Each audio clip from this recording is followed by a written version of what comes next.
बहुत पहले द्वारका के रजा में एक राजकुमार का जन्म हुआ। उनका नाम था बर्बरिका। वो भीमा जो एक महान पांडव थे, उनके पोते थे। बर्बरिका एक शक्तिशाली और साहसी योद्धा थे। उन्होंने अपने पिता घटोत्कचा और स्वयं भगवान शिव से युद्ध कला सीखी थी। बर्बरिका एक कुशल धनुष धनबाज थे। उनके पास 3 जादुई तीर थे जो किसी भी दुश्मन को हरा सकते थे। ये तीर इतने शक्तिशाली थे कि ये पूरी दुनिया को तबाह कर सकते थे। लेकिन बर्बरिका एक दयालु और करुणा से भरी आत्मा का था। बर्बरिका का हृदय भगवान कृष्णा के प्रति श्रद्धा से भरा हुआ था। वो कुरुक्षेत्र के महायुद्ध को देखने के लिए व्याकुल थे, एक ऐसा युद्ध जो धर्म के भाग्य का निर्धारण करेगा। जैसे ही कुरुक्षेत्र युद्ध करीब आया, बर्बरिका युद्ध में शामिल होने के लिए उत्सुक थे। उन्होंने अपनी मां से वादा किया था कि वो हारने वाली तरफ से लड़ेंगे। उनका मानना था कि यह युद्ध में संतुलन लाएगा। बर्बरिका अपने 3 शक्तिशाली तीरों के साथ कुरुक्षेत्र के लिए निकल पड़े। वो अपने नीले घोड़े पर सवार थे।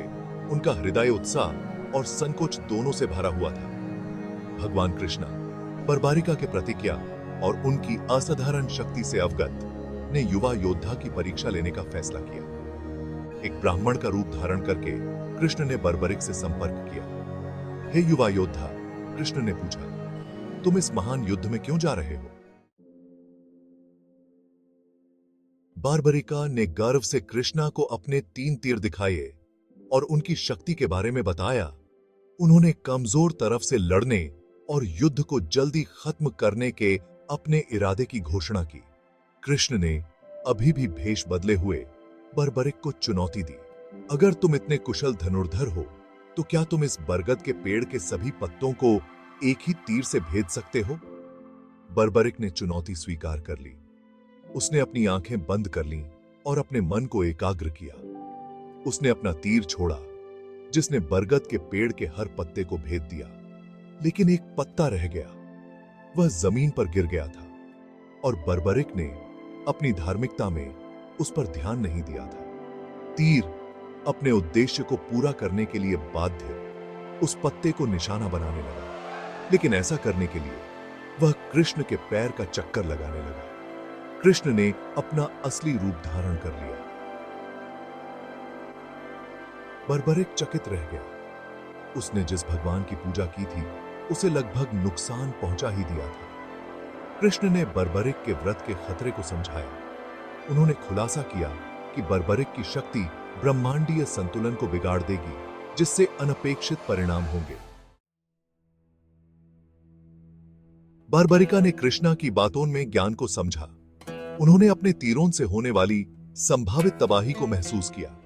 उन्होंने कृष्ण के सामने आत्मसमर्पण कर दिया और आगे रक्तपात को रोकने के लिए अपने जीवन को बलिदान के रूप में अर्पित कर दिया।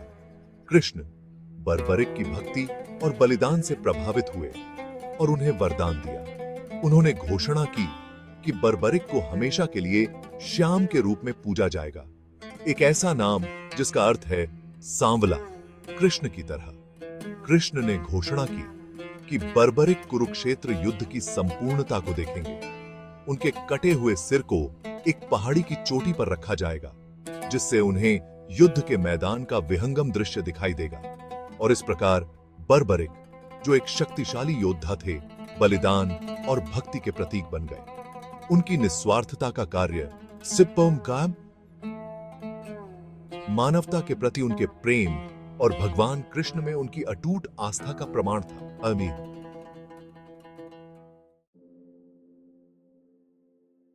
युद्ध के बाद बर्बरिका का सर वापस लाया गया और अंततः राजस्थान के एक छोटे से गांव में पहुंच गया।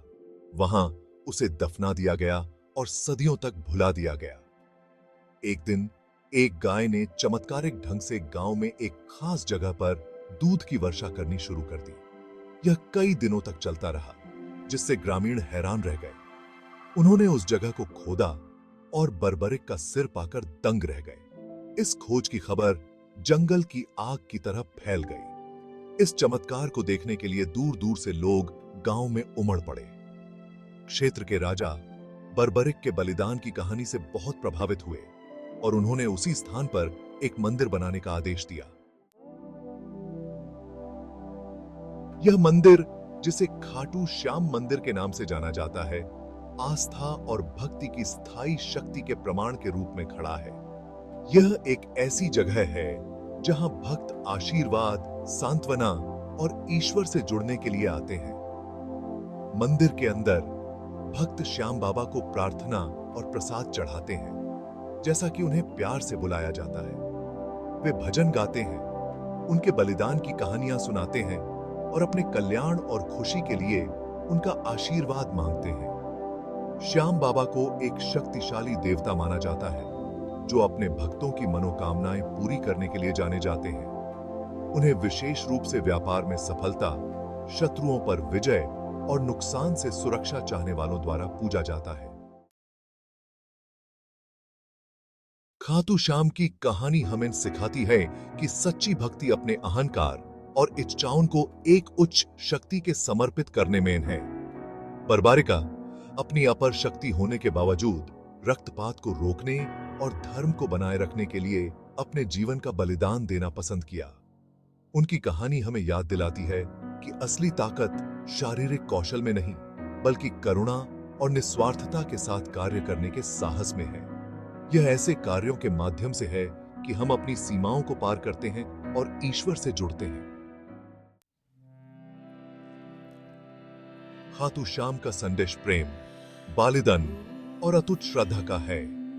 वह हमें अपनी स्वार्थी इच्छाओं से ऊपर दूसरों की भलाई को प्राथमिकता देना सिखाते हैं।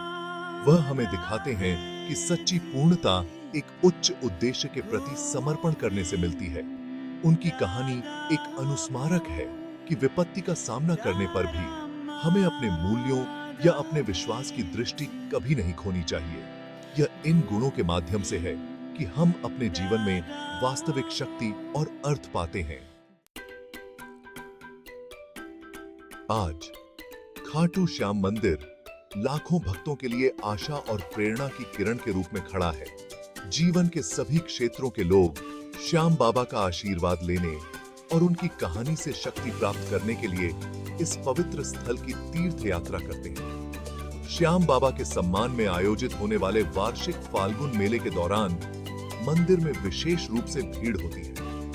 भारत और विदेशों से श्रद्धालु उनके जीवन और विरासत का जश्न मनाने के लिए इकट्ठा होते हैं। प्रार्थना, संगीत और सांस्कृतिक उत्सवों में खुद को विसर्जित करते हैं। खाटू श्याम की कहानी समय और संस्कृति से पारे है। यह एक ऐसी कहानी है जो पीढ़ी दर पीढ़ी चली आ रही है, जो अनगिनत आत्माओं को भक्ति, बलिदान और बुराई पर अच्छाई की जीत के अपने संदेश से प्रेरित करती है। श्याम बाबा की विरासत उनके भक्तों के दिलों में जीवित है, जो हमें याद दिलाती है कि सच्ची ताकत विनम्रता, करुणा और अटूट विश्वास में है।